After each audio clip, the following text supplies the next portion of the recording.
और सबसे पहले बात मुख्य निर्वाचन आयुक्त के प्रेस कॉन्फ्रेंस की होगी।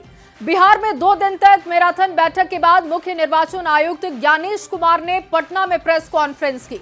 अपने संबोधन की शुरुआत उन्होंने भोजपुरी और मैथिली में की और बिहार में एसआईआर की सफलता के लिए राज्य के 90,217 बीएलओ के काम की जमकर तारीफ की और कई बीएलओ को सम्मानित भी किया गया। ज्ञानेश कुमार ने कहा कि बिहार आज देश को नई राह दिखा रहा है। 17 नए बदलाव के साथ आगामी विधानसभा का चुनाव होने जा रहा है। सीसी ने बिहार के लोगों से छठ महापर्व की तरह ही चुनाव पर्व को मनाने की अपील की है। तो आज प्रेस कॉन्फ्रेंस की गई, तमाम बातें रखी गई क्योंकि लगातार 2 दिनों से बैठकों का दौर दिख रहा था।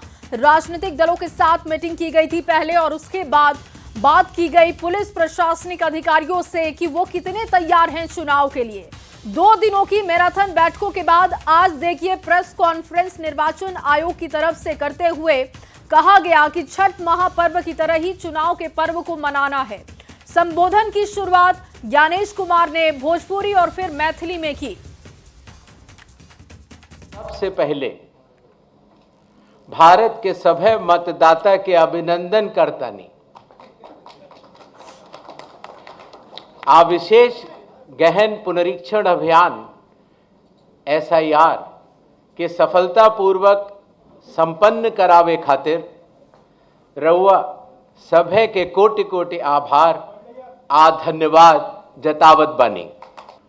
भारत निर्वाचन आयोग की तरफ से बिहार के सब मतदाता सभक अभिवादन करैत छी।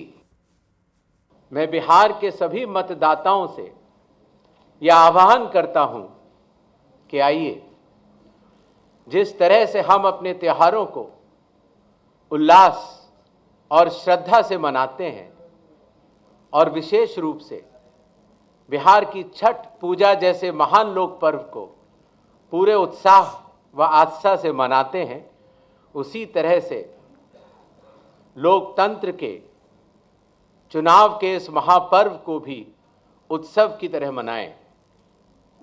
अपनी भागीदारी सुनिश्चित करें, जिम्मेदारी निभाएं और मतदान अवश्य करें।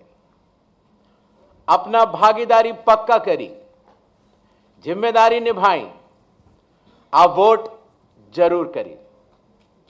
धन्यवाद।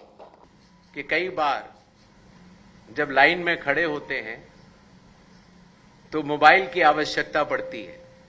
आजकल मोबाइल कोई नहीं छोड़ना चाहता, तो इसलिए बूथ के कमरे के ठीक बाहर मोबाइल जमा कर अपना वोट देने के बाद ठीक बाहर आएं और अपना मोबाइल ले जाएं।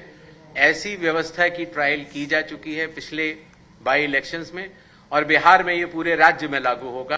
कई बार ये बात भी आती थी कि चूंकि पोलिंग स्टेशंस पर मतदाताओं की संख्या 1500 या उससे अधिक हो जाती थी तो बहुत लंबी लंबी क्यूज लग जाती थी और खास तौर से आखिरी घंटों में क्यू को मैनेज करना मुश्किल भी हो जाता था। इसलिए चुनाव आयोग ने यह संयुक्त निर्णय लिया कि अब बिहार से शुरू होकर पूरे देश तक किसी भी मतदान केंद्र में 1200 से ज्यादा वोटर नहीं होंगे, जिससे कि वोट डालने में हमारे मतदाताओं को सुविधा मिले।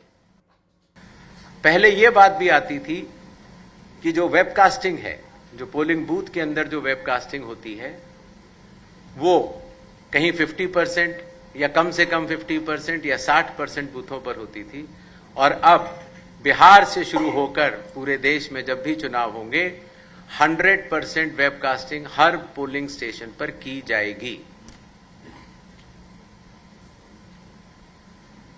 कई बार प्रत्याशियों ने यह बात कही कि जब ईवीएम पर जो बैलेट पेपर या कागज लगता है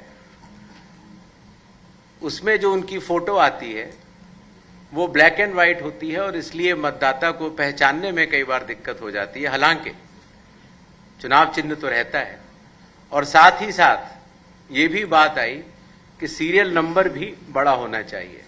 तो इसलिए बिहार के चुनाव से शुरू करके पूरे देश में अब सीरियल नंबर का फॉन्ट भी बड़ा होगा और प्रत्याशियों की फोटोग्राफ वो कलर्ड फोटोग्राफ लगाई जाएगी।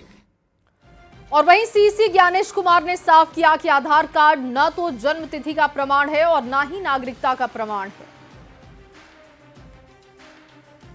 आधार कार्ड आधार एक्ट के तहत भी न तो जहां आप रहते हैं उसका प्रमाण होता है और न नागरिकता का प्रमाण होता है। ये सेक्शन 9 आधार एक्ट का इस विषय में स्पष्ट है।